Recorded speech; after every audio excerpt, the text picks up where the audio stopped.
Yeah,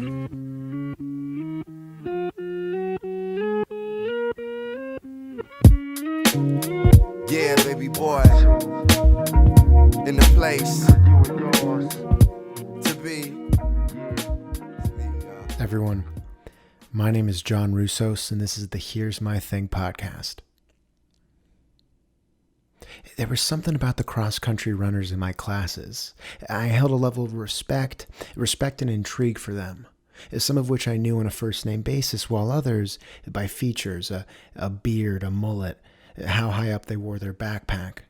I think it was the dedication to their lifestyle and what came with it. Their legs would rest in a pair of brown chino pants with room to wiggle, like slipping a White Claw into a Bud Light koozie. They'd ask a question and I'd stare at them, wondering what it must be like to pull their phone out of their pocket with only one hand and not having to use the other to help funnel it out. Their cheekbones popped in a way that you'd only find at the end of a 100-mile week. I picture them in windbreakers, for whatever reason. So when they'd move in their seat or bring their squirt water bottle to their face, they'd make the same sound my mom would make when siphoning through the mail. It was always a squirt water bottle too, one that you only got if you were an athlete at the school. You could actually tell how much scholarship money they were on by how many times they shot water into their mouths. 3 or 4 times per hour was only half, but the closer they got to 10, the closer they were to a full ride.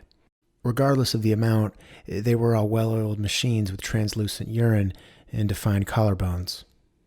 I'd walk back to my dorm after putting away a bucket of fries, 5 chicken tenders, and a Diet Coke that I filled in a water cup, when I'd hear the pitter-patter of 10 sets of feet from behind me. Involuntarily, I'd move to the edge of the sidewalk and clear the way from them. And pulling out my phone, I'd change songs as they pass. All of them shirtless, exposing their rib cages with each drive of their arms, some with watches, and a couple with gold necklaces dancing on their chest. That's how I do it, I'd say to myself. A gold necklace is something that really adds more style points than takes seconds off my PR, but I'd look good.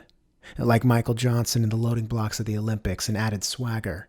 An accessory that doesn't necessarily have to have any religious significance, but something to sway slightly off my neck and bounce back the camera flashes on a world stage. And if it wasn't that, then I'd be fine with it being a minor inconvenience after a charitable 10K on a hot summer's day. It getting lost in the damp jungle of chest hair as I'd stop the time on my dated Casio watch. I have a pearl necklace, it's just not the same. I got it at a flea market for $8 and fear that once sweat hits it, white paint will roll down my body, exposing a green plastic instead of actual pearls. It doesn't add nearly as much swagger as a thin gold chain, but it more provokes questions from other people like, are you trying to make a statement? Or the much more common, why? And a big thanks to the Nike Running Club app, I've been working out more frequently. The app tracks your mileage and keeps record of your achievements through bold, italicized font, which goes a questionably long way in my book. The half an hour that I used to spend on Instagram before bed is now on this app, reviewing previous mile splits or reliving previous accolades like a quarterback who peaked in high school. If you want, they have guided runs, the first of which are conducted by a running instructor who goes by the name Coach Bennett. He sounds like Shane Faison from Fight Tips and moves his instruction along with comedic timing commonly found on ABC Family or Nick at Night programs. I'd say I found Coach Bennett, but I really think Coach Bennett found me. I'd always looked at running as a punishment, as something cruel but usual. If I had to guess, it comes from previous trauma after a poor performance on the soccer field, our coach sending out a mass email to the team saying, "Bring running shoes on Tuesday." His big thing for beginning runners is that, yes, you run to get in shape, but he says you're running to become a better version of yourself, which you could argue is the exact same thing. In fact, this happens often during his instruction. He repeats things and has to preface everything.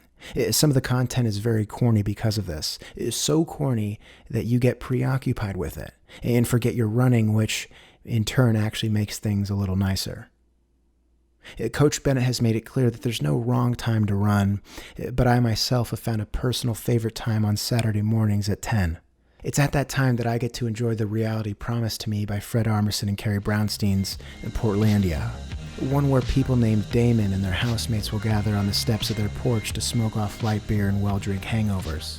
They'll sit there, sharing Camel Lights and stories of what they can remember from the night before, usually in pairs, sporting similar uniforms of gray sweats and a hoodie. Most of the porches have a couch outside, one that in just looking at it, my allergies flare up.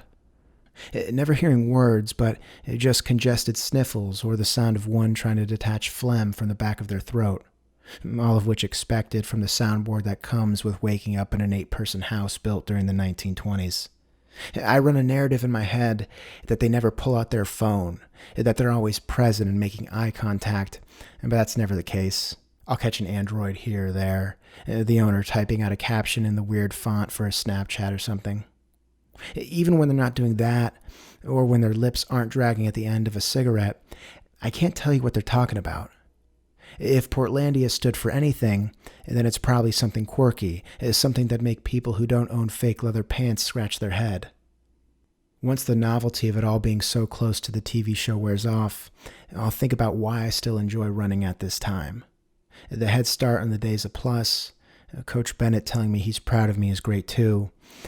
But ultimately, it's the sweet privilege to casually and candidly look into someone else's life that takes the cake.